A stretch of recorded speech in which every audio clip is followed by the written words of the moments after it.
Hi అండి, నేను Menora. Welcome back to my channel.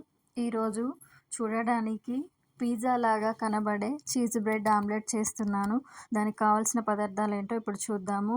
Eggs, breads, చిన్నగా కట్ చేసి పెట్టిన టమాటా ముక్కలు, చీజు, బటరు, క్యాప్సికమ్ ముక్కలు, వెల్లుల్లి తరుగు, క్యారెట్ తురుము, ఆనియన్స్ ముక్కలు, పెప్పర్ పౌడరు, సాల్ట్. ముందుగా బ్రెడ్ని తీసుకొని ఇలా ట్రయాంగిల్ షేప్లో కట్ చేసుకోవాలి. పిజ్జా లాగా కనబడాలి కాబట్టి నేను ఈ షేప్లో కట్ చేస్తున్నాను. మీ ఇష్టం ఉన్న షేప్లో కూడా కట్ చేసుకోవచ్చు. అన్నీ ఇలా కట్ చేసుకోవాలి. తర్వాత ఒక ప్యాన్ పెట్టుకొని అది కొంచెం వేడైన తర్వాత బటర్ తీసుకొని ఇలా అంతా స్ప్రెడ్ చేసుకోవాలి. ఈ బటర్ ప్లేస్లో నెయ్యి కానీ ఆయిల్ కూడా వాడచ్చండి, కాకపోతే బటర్ అయితేనే బాగుంటుంది. కట్ చేసుకున్న బ్రెడ్స్ అన్నింటినీ కొంచెం కొంచెంగా గ్యాప్ ఇస్తూ ఇక్కడ చూపిస్తున్న విధంగా పెట్టుకోవాలి. స్టవ్ సిమ్లోనే పెట్టుకోవాలండి. కొంచెం కొంచెం గ్యాప్ ఇవ్వడం వలన కట్ చేసుకోవడానికి వీలుగా ఉంటుంది.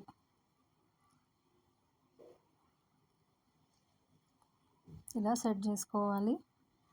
తర్వాత ఎగ్స్ తీసుకొని దాంట్లో సాల్ట్ పెప్పర్ వేసి అంతా కలిసేటట్టు ఇట్లా చక్కగా కలుపుకోవాలి. ఈ కలుపుకున్న మిశ్రమాన్ని అంతా ఇక్కడ పెట్టిన ఎగ్స్ పైన వేసుకోవాలి. ఇలా వేయాలి.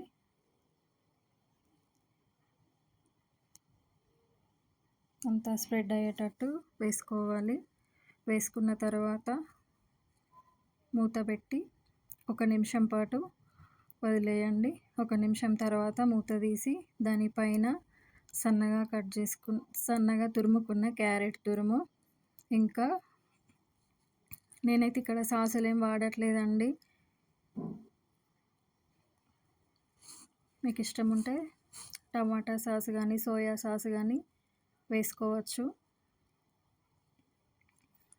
క్యారెట్ తురుము, ఆనియన్స్ ముక్కలు వేస్తున్నాను. టమాటా ముక్కలు కూడా వేస్తున్నాను. తర్వాత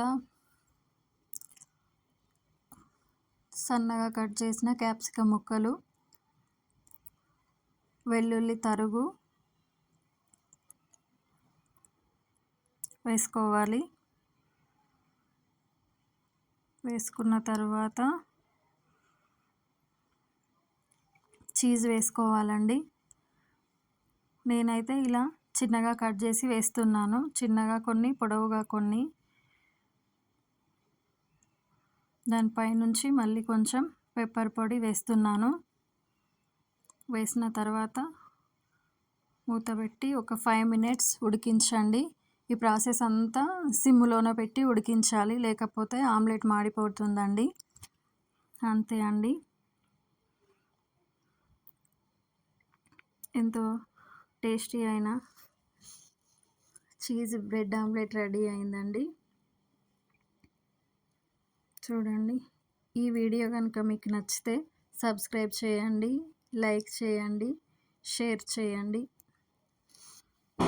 ఓకే అండి.